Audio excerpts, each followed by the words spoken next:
칼빈의 가르침을 좀 더 발전시켜서 하나님의 말씀으로 신자들을 양육하고 훈련하는 것을 교회의 세 번째 표지로 제시한 겁니다. 그러니까 말씀과 이 말씀에 따른 신자들의 교육을 다른 모든 교회들 가운데 우리 개혁교회, 장로교회만큼 강조하는 교회가 없어요. 근데 왜 이 세 가지가 새로운 교육 표지로 그들에게서 말해지게 됐냐라고 하는 게 중요하죠.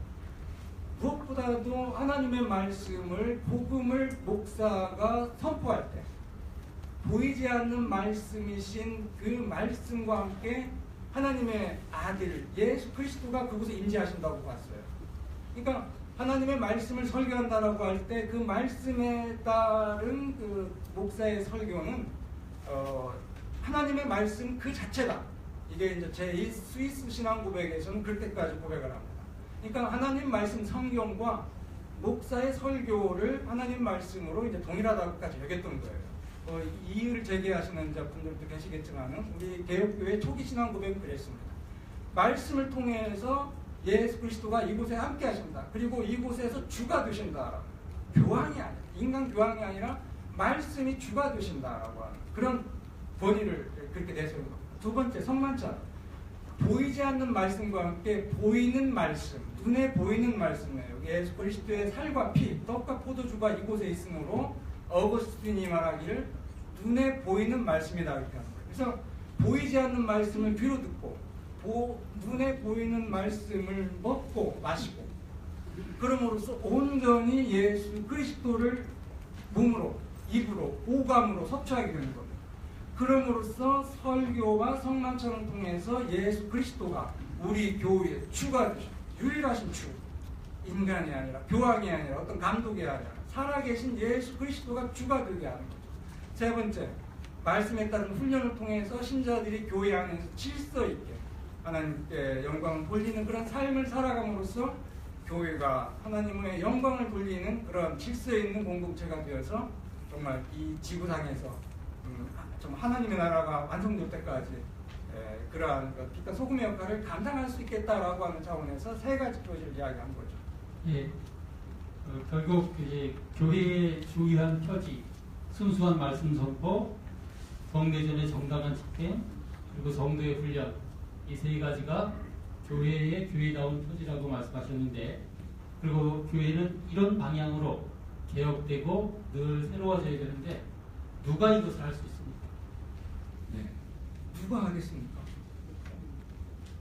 목사님, 네, 목사님이 하시고 장로님이 하시고 집사님이 하시고 평신도들이 해야죠.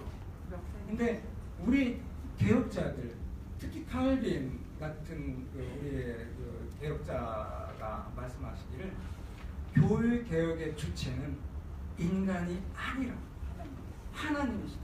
예수 그리스도다. 그렇게 말씀하셨거든요. 그러면은 의아하게 생각합니다. 아니 우리가 그러면 교회 개혁의 주체가 아니라면은 눈에 보이지 않는 하나님이 어떻게 교회 개혁의 주체가 되시는지 알 수 있겠습니까? 그죠? 아까 교회의 표지를 세 가지 이야기했죠. 말씀으로 선포하고 성례전으로 그리스도와 몸과 피를 섭취하고 말씀으로 훈련받는 교회. 그렇죠. 그런 교회가 예수 그리스도가 주가 되고 교회의 머리가 되게 되는 겁니다. 예수 그리스도가 머리이시고 주라고 할 때 그 머리와 주가 살아계셨습니까? 죽었습니까? 지금 살아계셔서 이 세상의 주로서 만왕의 왕으로서 통치하고 계신다라고 하는 부활신앙이 내재되어 있는 겁니다. 예수께서 살아계십니다. 예수께서 우리 교회의 주가 되십니다라고 할 때 그 주가 교회를 세우셨고 그 주가 우리와 함께 하시고 교회를 보존케 하시고 그 주가 교회가 무너지고 교회가 흔들릴 때 교회를 새롭게 하는 주체가 되신다라고 하는 믿음, 이게 개혁자들의 믿음이었습니다. 인간의 이상과 인간의 꿈과 바램과 소망, 이러이러해야겠다, 500주년을 맞이했으니까 우리 교회가 이렇게 개혁을 해야겠다, 이런 계획과 설계는 우리들이 할 수 있습니다. 그러나 그것을 이루게 하시는 이는 성령이시고 그것의 완성자는 예수 그리스도, 교회의 주, 교회를 세우시니 교회를 지켜주시고 보존하시는 이 교회를 하나님 나라로 완성하시는 이지, 우리는 정말 이 자리에서 감히 말씀드리는데 우리 목사님과 장로님과 성도들은 기도만 해도 된다. 기도하는 그곳에서 마르트가 이런 이야기를 했어요. 골방에서 우리가 기도할 때 하나님의 심장이 거기서 꿈틀거리고 하나님의 왕권을 상징하는 홀이 그곳에서 움직이고 있다라고 합니다. 우리가 그렇게 믿냐라고 합니다. 우리가 그렇게 믿고 신뢰하냐, 모든 것을 하나님께 맡길 수 있냐라고 하는 거죠. 그러나 안타깝게도 우리의 믿음이 그렇지 못합니다. 우리가 움직이지 않으면 하나님은 침묵할 것 같고, 우리가 행동하지 않으면 하나님은 우리와 함께하지 않을 것 같은 그런 생각이 드는 거죠. 예. 예, 누가 교회를 개혁할 수 있는가? 결국 우리가 신앙 고백을 하는 것처럼 주는 그리스도시요 살아계신 하나님의 아들입니다 라고 고백한 그대로 따르는 것. 그래서 예수님, 성령님, 하나님께서 교회를 개혁하는 주체라고 말씀하셨는데, 특별히 이제 올해는 종교개혁 500주년입니다. 종교개혁 500주년을 맞아서 특별히 강조하시고 싶은 부분이 있으십니까? 교회 개혁과 관련해서. 네. 많은 이야기를 하고 싶었어요.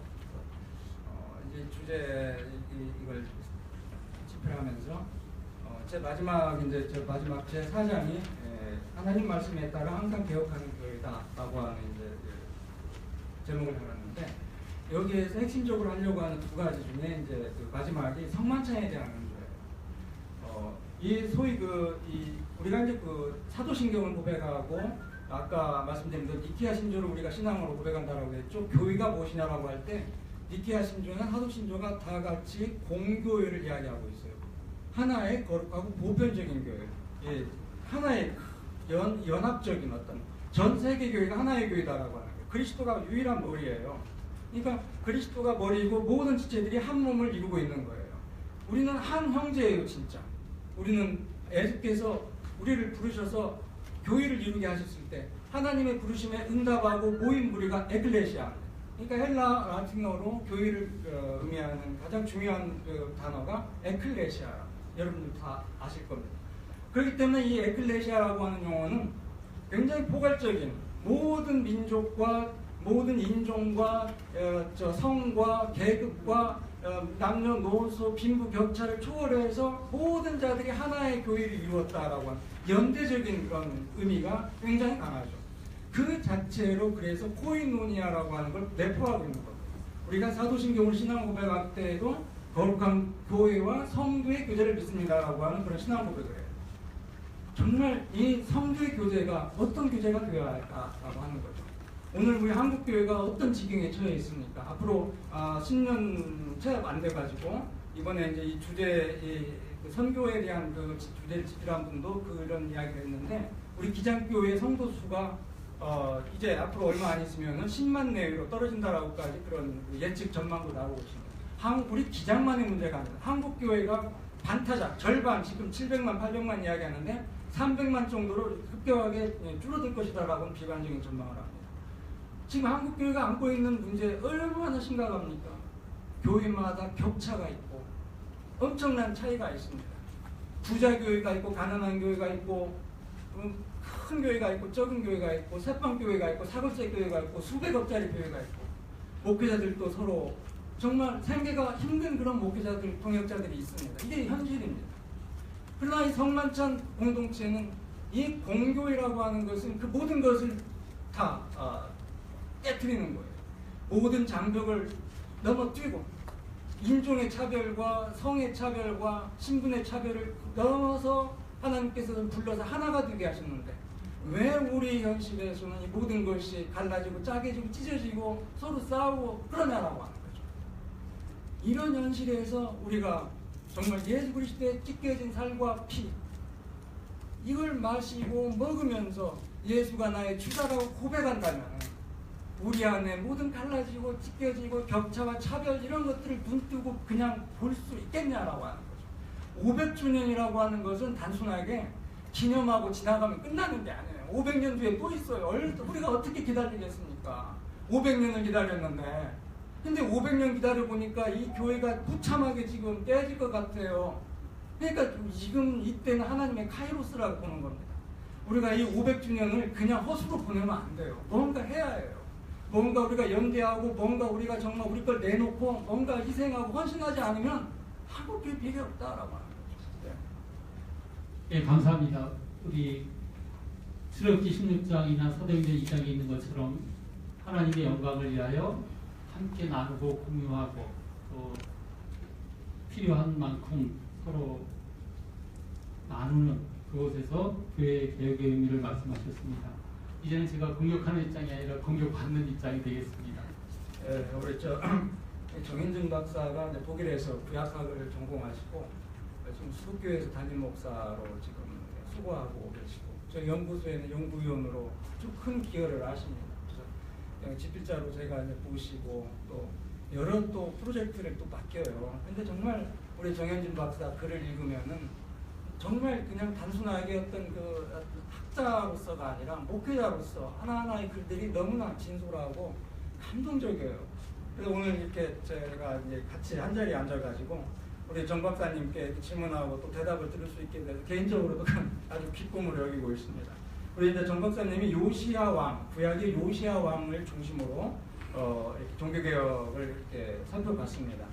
제가 처음 이제 우리 묻고 싶은 질문은 저희 이제 그 총회 주제 성구가 3개예요. 이사야서 42장 5절로 9절, 고린도후서 2장 17절, 요한복음 1장 1절로 5절.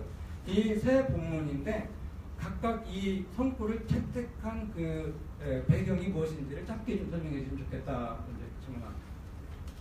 예, 우리 세 본문 한꺼번에 조용히 읽어보면 4가지 중요한 점을 공통점을 발견할 수 있습니다. 첫 번째로는 말씀이라는 낱말이고, 두 번째로는 빛, 세 번째로는 어둠, 네 번째로는 사명이라고 하는 것인데요. 맨 앞에 이사야서 42장 5절 9절에 보면 말씀이라는 단어, 말씀하시니라는 말이 나옵니다. 사실 우리말 번역과는 다르게 히브리 성경은 그 하나님 여호와께서 말씀하신다라는 걸로 42장 1절을 시작해서 말씀이라는 것을 지극히 강조하고 있고요. 고린도후서 2장 17절도 역시 말씀, 요한복음 1장 1절에도 말씀이라는 단어가 나옵니다. 두 번째로 빛이라는 단어인데 이사야서 42장 6절에 보면 백성의 언약, 이방인의 빛 했는데 여기 언약이라는 말도 어떤 학자들의 분석에 따르면 광채라는 말로 번역할 수 있다고 합니다. 그래서 백성들의 광채, 이방인의 빛. 그 다음에 고린도후서 2장 17절에 순전함이라는 말이 나오는데 이 순전함이라는 말도 언어를 가지고 생각해 보면 태양이라는 말과 판단이라는 말이 나옵니다. 그래서 태양빛에 비춰본다 하는 그런 뜻이 있어서 여기도 빛이라는 의미가 들어있고 요한복음 1장 5절에도 역시 마찬가지로 빛이라는 말이 나옵니다. 그 다음에 어둠이라는 말은 이사야서 40장 7절에 눈먼 자, 갇힌 자, 흑암에 앉은 자라는 말 속에서 볼 수 있고 고린도후서 2장 17절에 혼자이라는 말에서 볼 수 있고 요한복음 1장 5절에서 어둠. 그래서 우리 종교개혁자들이 늘 얘기하듯이 어둠 후에 빛이 온다 하는 말을 여기서 우리가 유추해 볼 수 있습니다.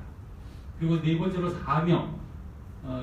이사야서 42장 6절에서 하나님께서는 나 여호와가 의로 너를 불렀은즉 하면서 이렇게 사명을 맡기시는 이야기가 나오고 고린도후서 2장 17절에도 그리스도 안에서 말하노라. 그래서 말씀을 전하는 사역을 말씀하고 있고 요한복음 1장 3절 뒷부분에서도 역시 마찬가지로 그가 없이 된 것이 없느니라.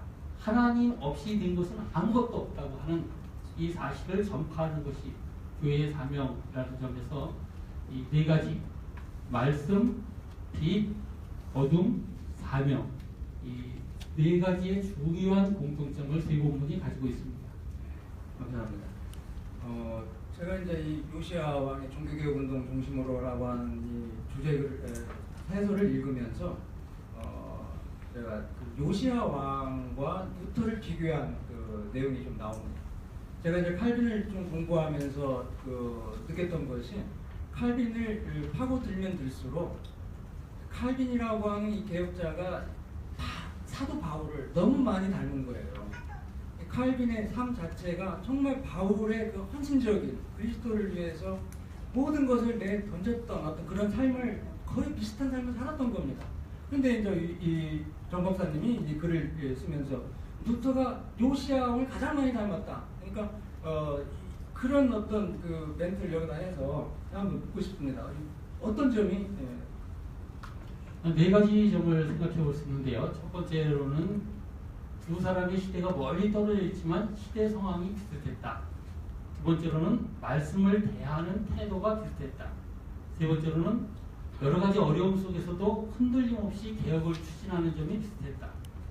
네 번째로는 본합주의 신앙을 뿌리뽑고 오직 여호와만으로, 오직 그리스도만으로 라는 것을 하는 점에서 비슷했다고 하는 것입니다. 이를테면 시대 환경이라고 하는 것은 요시야가 자기 조상들로부터 물려받은 환경이 매우 열악했습니다. 경제적으로, 국가적으로, 국제적으로 혼탁하고 우상숭배가 많았습니다. 루터 시대도 역시 마찬가지로 중세에 전염병이 돌아서 많은 사람들이 죽어나가고 또 독일이 로마 교황청의 지배하에 있고 등등 여러 가지 시대 상황이 비슷했고, 그 다음에 또 말씀을 대하는 태도.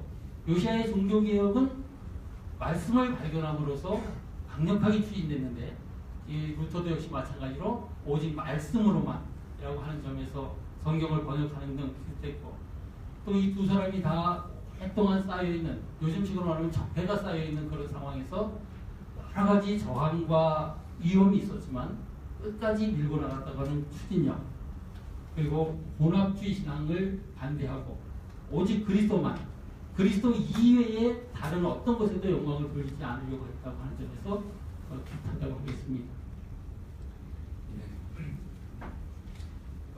이 구약에서 그 말씀을 제가 이제 어떤 그 배경을 가지고 있는지, 예컨대 이제 이런 그 이야기들을 간혹 하거든요. 근데 목사님들 가운데 또 신학을 한 사람들 가운데는 구약과 신약이 컨텍스트가 다른데 어떻게 이 구약에 있는 말씀과 신약에 있는 말씀을 한꺼번에 묶는 어떤 연결고리가 있겠느냐라고 하는 거죠. 저희는 한 권 성경인데 구약과 신약이 뭐 이렇게 그냥 편의상 나눠진 걸로 보는데, 그런데 우리 정 박사님 이 구약적 배경에서 말씀을 어떻게 이해할 수 있는지 물어보고 싶어요.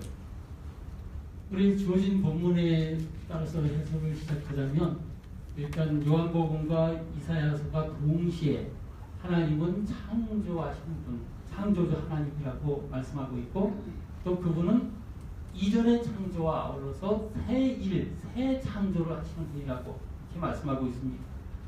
특히 구약에서 보면 하나님은 창조의 말씀을 주시는 분, 창조의 능력을 가지신 분, 그리고 여기 이사야서 45장 5절에 있는 것처럼 하나님은 네 가지 속성으로 소개가 되어 있습니다.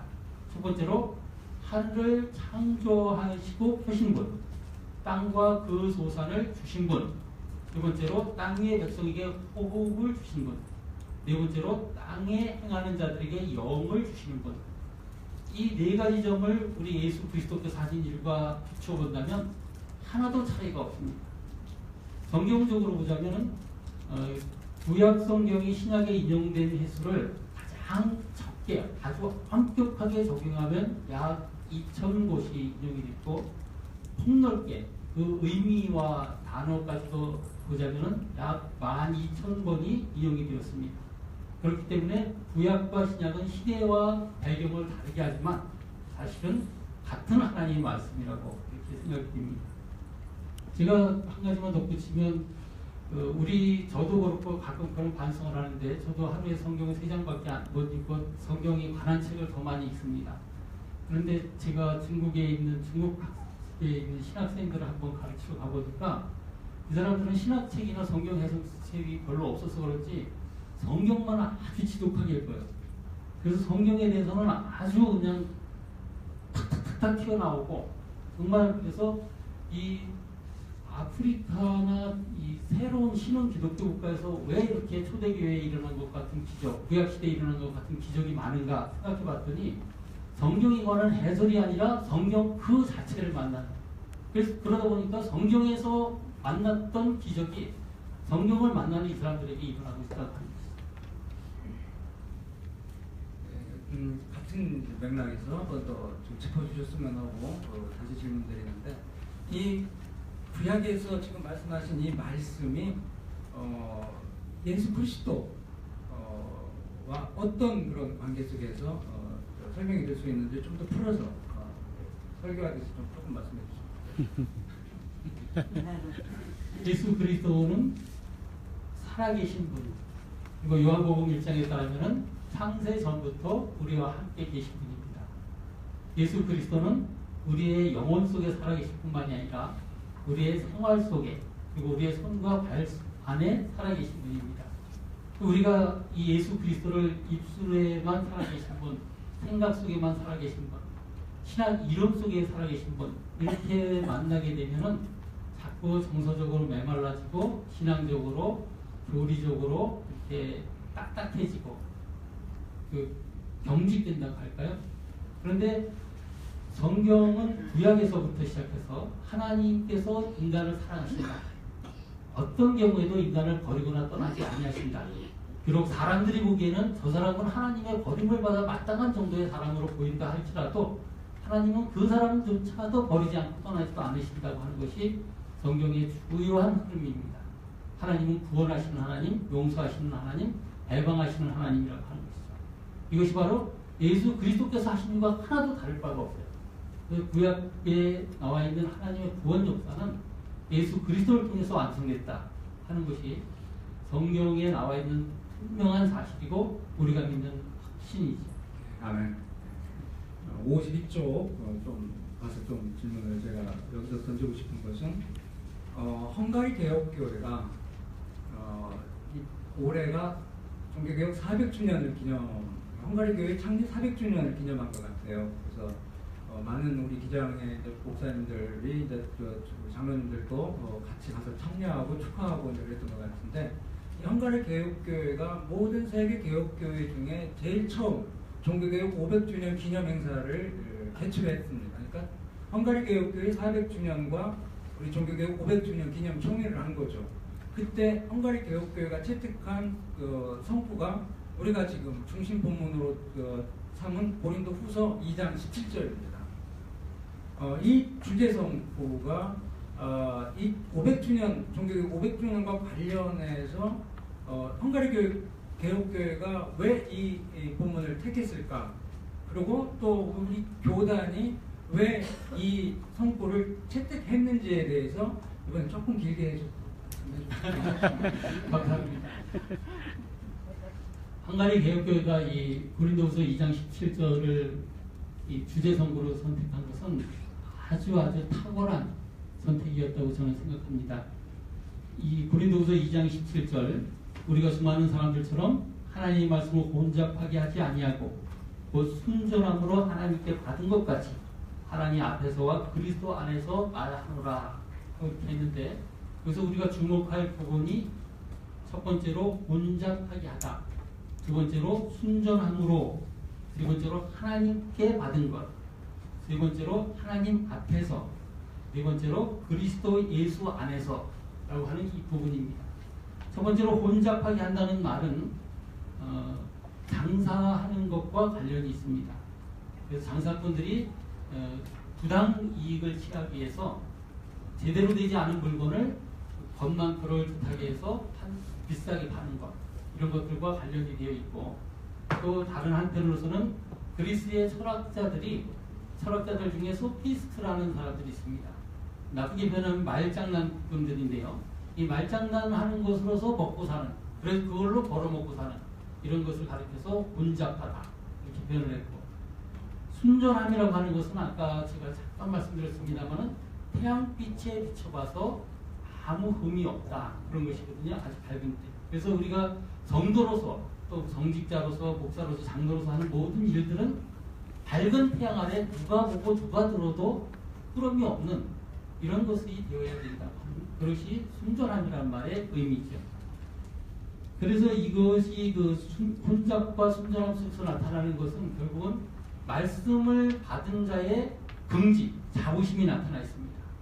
하나님이 우리를 이렇게 순전한 하나님의 사람으로 만들어 가신다. 내가 비록 지금 그렇게 순전하지 못한 모습이 있을지라도 내 스스로 그렇게 만들어지는 것이 아니라 성령을 통해서 하나님께서 우리를 그렇게 만들어 주셔서 장차 하나님 나라에서 천국에 들어갈 하나님의 백성으로 세워 가신다고 하는 이 신앙 고백이 여기 들어 있고요. 그렇기 때문에 우리가 이 순전함으로 라고 하는 말 속에는 하나님의 말씀을 받은 사람의 긍지와 함께 이 말씀을 정말 말씀대로 해야 되겠다, 말씀대로 따라야 되겠다 하는 자기 자신의 적극적인 동기, 적극적인 의지, 이런 것이 표현되어 있다고 할 수 있습니다. 그런데 이 말씀이 어디서부터 나오는 것이냐?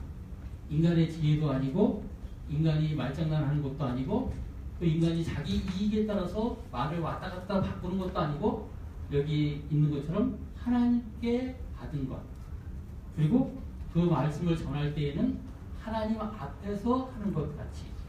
그래서 우리가 사도 바울도 그렇게 말씀하지 않았습니까? 무엇을 하든지 죽게 하듯 하라.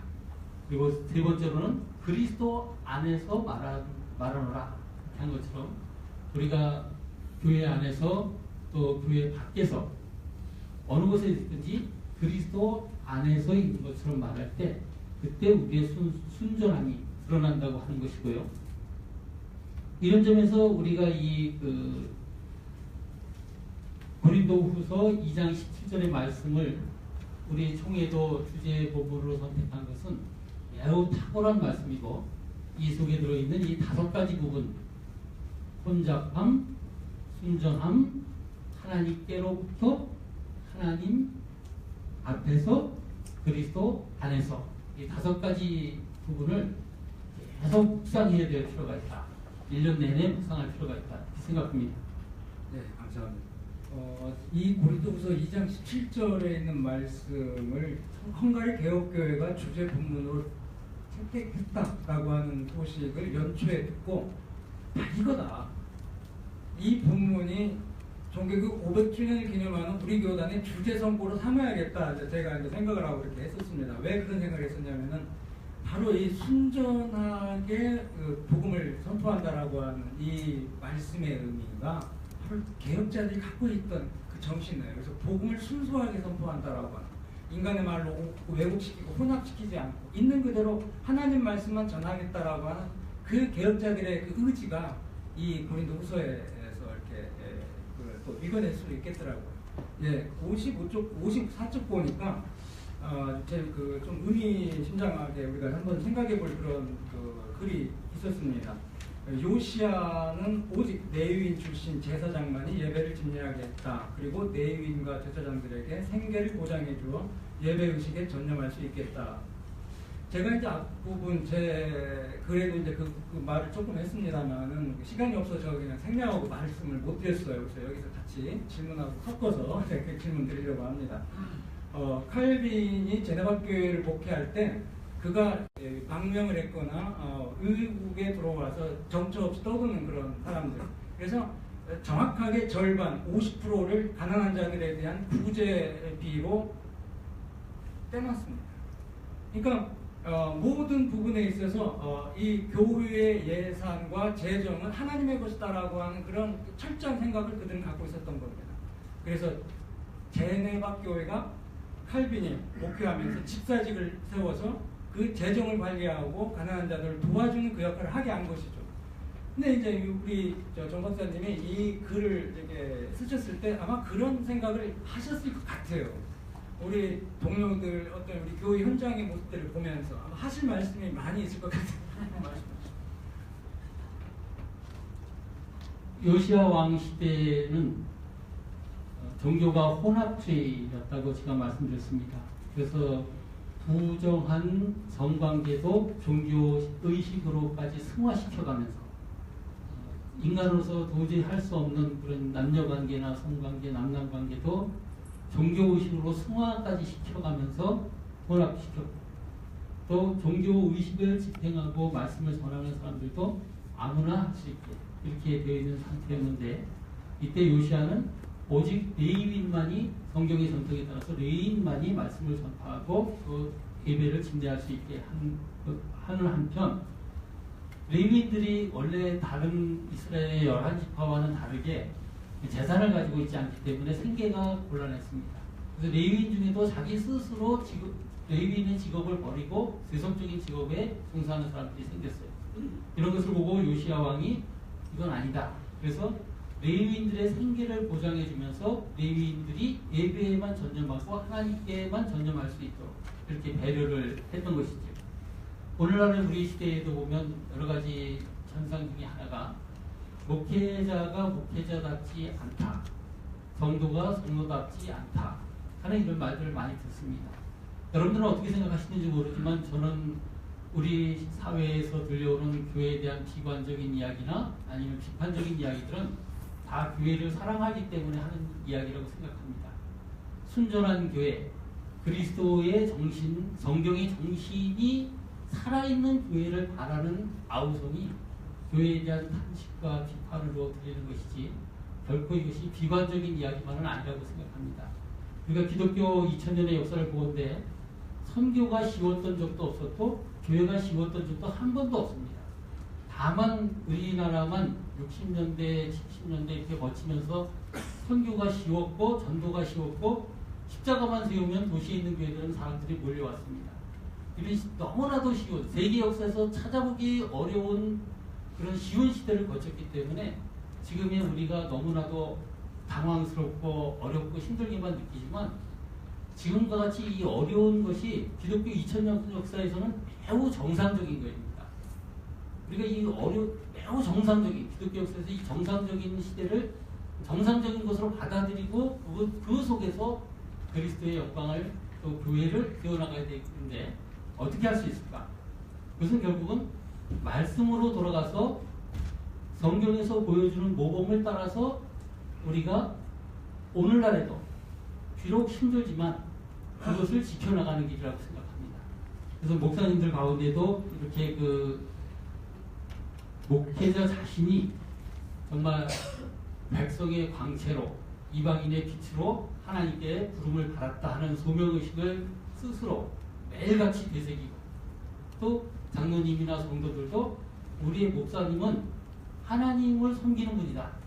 교회를 섬기는 분일 뿐만이 아니라 하나님을 섬기는 분이라는 사실을 존중하고 인정하고 이렇게 하면 아무리 어려운 시대라도 하나님께서 내가 하는 것이 아니라 하나님께서 우리로 하여금 이 이스라엘 가운데 굳게 서게 하시리라고 저는 생각합니다. 맞습니다. 네, 우리가 시작하면서 한국 교회가 위기다, 어렵다, 교인 수가 절벽에 부딪혔다 그런 말씀을 드렸습니다만은 희망의 메시지와 함께 이제 정리를 좀 해가야 할 것 같습니다. 노트가 이런 말을 했어요. 교인은 요동하지만 침몰하지 않는다. 요동하고 있어요. 지금 교회가 지극히 지금 정상이다라고 하는 말씀을 하셨는데 교회가 요동하지 않은 적이 없었습니다. 그러나 침몰하지 않는다라고 노터가 말했을 때 왜 그런 이야기를 했을까 곰곰이 생각해 봤습니다. 그건 바로 아까 제가 말씀드렸듯이 교회의 주인, 교회의 선장, 키를 잡은 이는 목사나 장로나 집사가 아니라 예수 그리스도 교회의 머리이시고 주이신 분이시다라고 하는 거죠. 이런 위기를 통해서 우리가 다시 한번 우리 자세를 가다듬고 우리 마음을 다짐하면서 500주년을 정말 결단하면서 개혁자들의 결단과 개혁자들의 의지를 우리의 것으로 만들 때 한국교회에 희망이 있을 거라 생각을 합니다. 마지막으로 묻고 싶은 거 우리 여기 계신 분들도 질문할 거 있으면 한두 개 질문을 받아야 할 것 같으니까 질문하시고 짧게 이제 서 목사님 좀 현장 얘기를 좀 하고 싶은데 어떻게 천주교 본부에서 무솔리니가 나왔고 어떻게 기독교 본부에서 히틀러가 나왔고 어떻게 정교회 본부에서 공산주의가 나왔냐 그게 늘 의심스러웠거든요. 근데 이번에 이 촛불 데모, 태극기 데모, 촛불을 끄겠다는 태극기 데모에서 제가 그걸 봤어요. 이 태극기 데모하는 분들이 군인들이 나오라, 계엄령을 선포하라 이런 식이에요.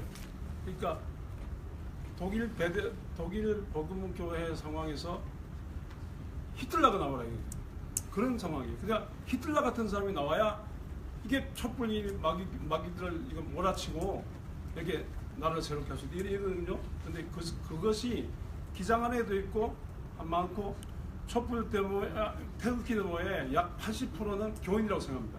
목사 정도 교인이에요. 그러니까 계속해서 주장하는 게 말씀만 하는데 그 말씀이 어떤 말씀? 프린스턴 초기에 매첸의 말씀, 매첸이 강조하면 매첸도 말씀 강조하고 프린스턴 후기에 매첸 나간 웨스트민스터 적간 프린스턴 강조하지 않습니까? 평양신학교 출신 또 말씀만 밤낮 강조, 밤낮 제자훈련이에요. 밤낮 제자훈련 말씀만인데 한국 기독교만큼 말씀만이고 제자훈련 안 한 데가 있습니까? 근데 그럼에도 불구하고 의식 구조는 이제 히틀러가 이 상황에서 촛불 데모를 끄기 위해서 히틀러 같은 놈이 나와가지고 경영 선포하고 막 강조를 하라는 이런 식이에요. 그러니까 말씀도 어떤 말씀이냐, 신학적인 입장이 분명해야 돼요. 예를 들어 진보적인 정통신, 이거 한국은 거의 정통신학인데 정통신학을 넘어서서 자유주의 신학을 넘어서서 자유주의 신학의 그 철학과가 인용하는 신정통주의인데, 우리가 이제 자유주의를 넘어서 신정통주의 신학이라면 이 신정통주의 신학을 우리가 제대로 가르치고 제대로 소화하고 제대로 이거 거리언어로 제대로 홍보하고 제대로 한국교회 확산하지 못한 거 있어요. 그러니까 분명한, 그러니까 설교를 해도 말씀하는데 무슨 사상으로 무슨 신학으로 설교하느냐, 그게 중요한 것 같아요. 그래서 그걸 항상 강조해야 우리의 말씀만 하고 저기 보수적인 저기서 말씀만 하고 우리의 말씀만이 다른 거예요. 어떤 사상에 의한 어떤 신학에 의한 말씀이냐, 그겁니다. 거기에 대해서 말씀을 강조하면서도 신학자들이 분명히 노선을 하셔야 돼요. 그래서 우리 이 시대에 우리가 사명을 갖고 정말로 이게 촛불과 이게 넘어서서 넘어서 새로운 어떤 경제를 향할 수 있지 않냐, 그런 얘기입니다. 예, 하나님께서 말씀하시기를 천지는 없어질지라도 내 말씀은 없어지지 아니하리라 하신 것처럼 우리의 신학도 우리의 풍습도 우리의 이데올로기도 시대에 따라서 달라지고 변화됩니다. 그렇지만 하나님의 말씀, 교회는 고대 노예제 사회로부터 시작해서 중세 공건제 사회, 근대 자본주의 사회, 또 사회주의 사회 안에서도 사라지지 않고 있습니다. 우리가 누르러 볼 때에는 이스라엘 민족들이 어떻게 바벨론에게 당하느냐, 어떻게 포로로 끌려가느냐, 이런 것을 생각할 수 있지만, 그러나 하나님께서는 그것까지도 활용하셔서 하나님의 뜻을 이루어 가십니다. 우리 시대에도 여러 가지 조류의 신학 교류가 있고 여러 가지 종류의 신앙의 양태가 있고 여러 종류의 교회들이 있지만, 분명한 것은 어느 시대나 말씀의 진리를 따라서 말씀의 순수성을 살려가는 사람들이 있었고, 그 사람들을 통해서 하나님께서 시대를 만들어 가신다, 역사를 만들어 가신다, 저는 그렇게 믿습니다. 아멘. 네. 성 목사님, 이 시간이 다 됐는데.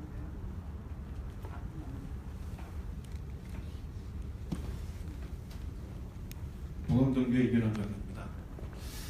이번에 이제 저희가 그 말씀으로 이제 돌아가자 이런 주제를 해서 가고 있는데, 종교 개혁의 가장 중요한 근본 그 내용을 보게 되면 말씀으로 돌아가자이고, 성경이 이제 그 목사님이나 그 신부님 갖고 독점적인 어떤 상황에서 그것이 교인들을 일반 신도들에게 다 퍼진 것이 가장 중요하다고 저는 생각하고 있거든요. 다시 말씀드리면 어떠한 정체되어 있거나 정보가 한쪽에 치우쳐져 있는 것들이 모든 분들이 다 전달되면서 개혁이 일어났는데, 지금 우리 기장을 보게 되면 이 기장의 홈페이지라든가 기장의 어떤 여러 조직들을 보게 되면 목회자 위주로 돼 있다, 그렇죠?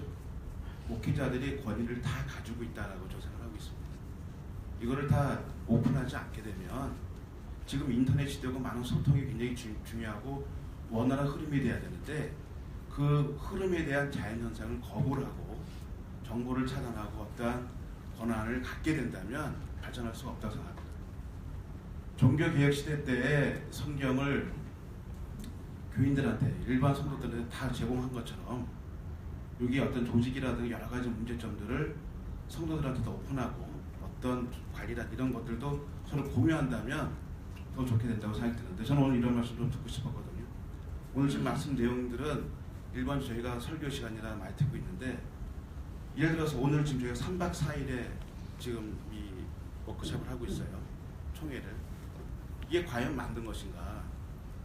일반 직장인들이 3박 4일 동안 움직이는 거. 네.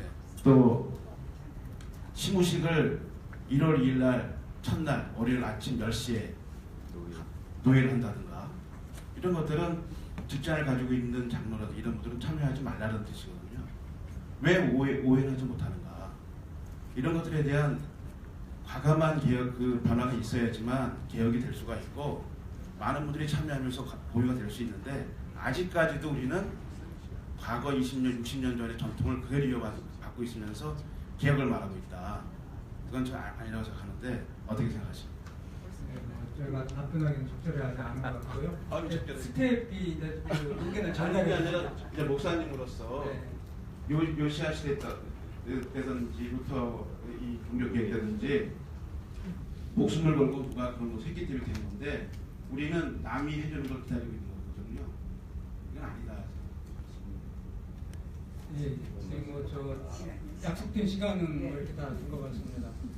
1시간 동안 어떻게 저희들이 주고받은 대답 질문 이렇게 괜찮았습니까? 네. 감사합니다. 주기도문으로 고임을 마치겠습니다. 하늘에 계신 여러분 이름이 거룩히 여김을 받으시오며 나라의 마옵시며 뜻이 하늘에서 이룬 것 같이 땅에서 이루어지리라. 오늘날 우리에게 원하시옵소서. 우리가 우리에게 계신 자를 사하신 것 같이 우리들을 사하여 주시고 우리를 시험 받은 자가 하시옵소서. 나라와 권세와 영광이 영원히 아버지